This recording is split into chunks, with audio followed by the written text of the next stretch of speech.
What's up, Space Pirates?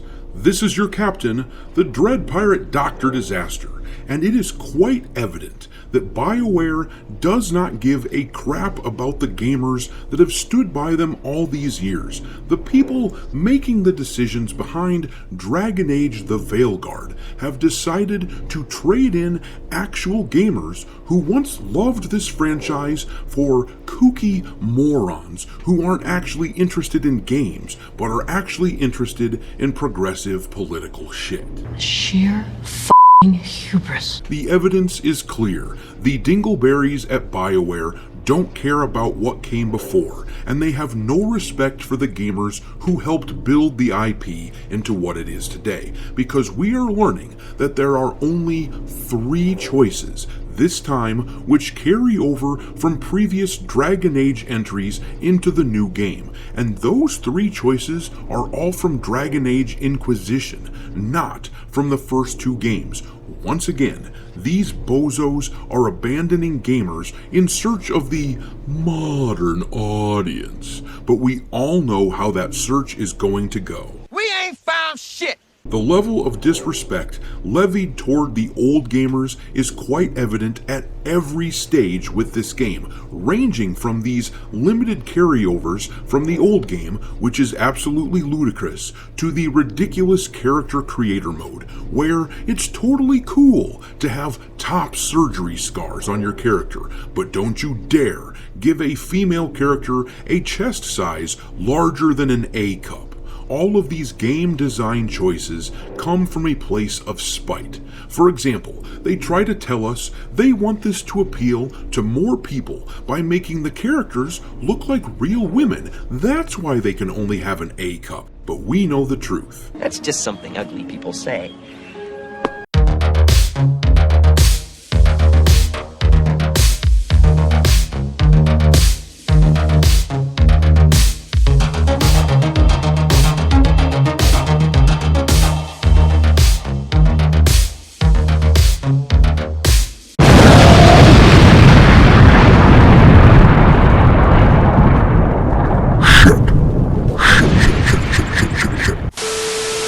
Alright, me hearties, make sure you like this video and subscribe to the channel if you haven't already. We've been getting a ton of new subscribers, and now we have to ask the following question. How many assholes we got on this ship anyhow? Yo!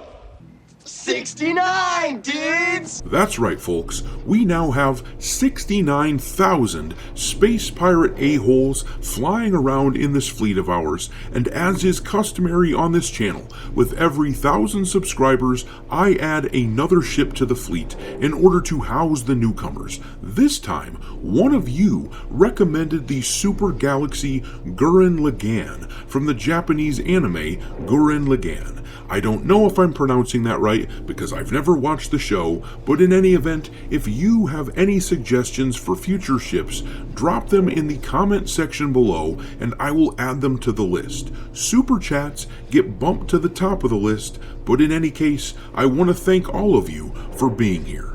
I knew it, I'm surrounded by assholes. Anyways, Dragon Age The Veilguard just keeps on shitting on the long-term, hardcore players in just about every way imaginable. The developers don't care about the lore. All they seem to care about is how much LGBT crap they can shove into our faces for the low price of $70. That's right, for only $70, you can have the privilege of making a character with the body proportions of a freaking log.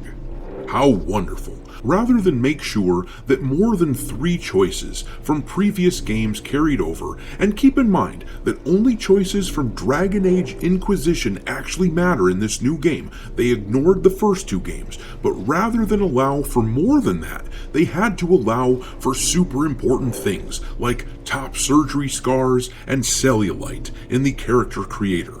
That being said, this is actually an issue that has been gaining traction with some of the hardcore die-hard players of Dragon Age. You know, the ones who ignore the culture war stuff, the ones who ignore most of the criticism of the game, the ones who will consume this product no matter what, because they love the IP.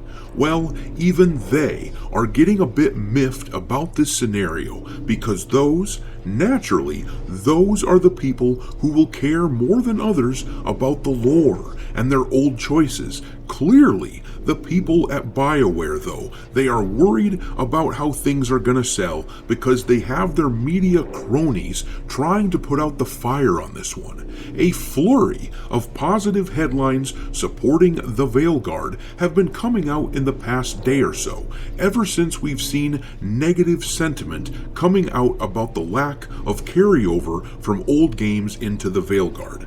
These headlines look like this.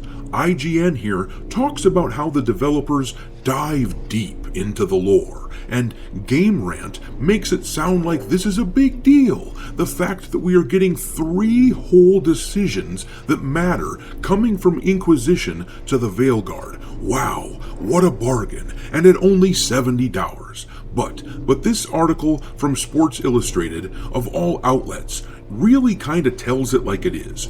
Dragon Age The Veilguard will ignore Origins and Dragon Age 2 lore and only recognizes your big Inquisition choices.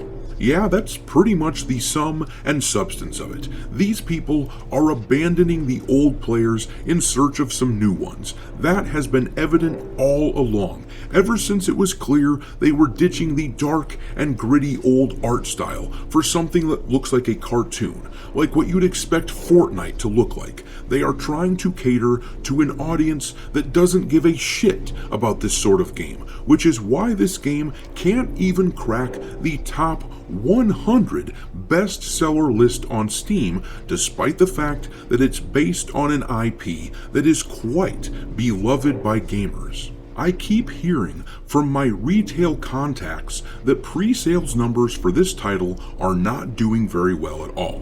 My one contact runs 9 stores, and in those stores they have only 7 copies of Dragon Age pre-sold, which is a number running well behind what Star Wars Outlaws was doing during that same time frame before its release, and we all know how shitty things turned out for Ubisoft with that game. And I have another contact, a person who runs a little over a dozen retail stores that sell video games, and in those stores there are only 11 pre-orders. That is less than 1 pre-order per store across both of these contacts, despite the fact that these stores are from high traffic areas. That is abysmal. But in any event, I'm gonna leave it there. Drop your mockery of BioWare and Dragon Age into the comment section below, and we will talk there. Thanks for watching, me hearties. If you haven't already, your captain is inviting you to subscribe to the channel and become a part of the crew. Life as a space pirate may not be glamorous, but there's always plenty of booty.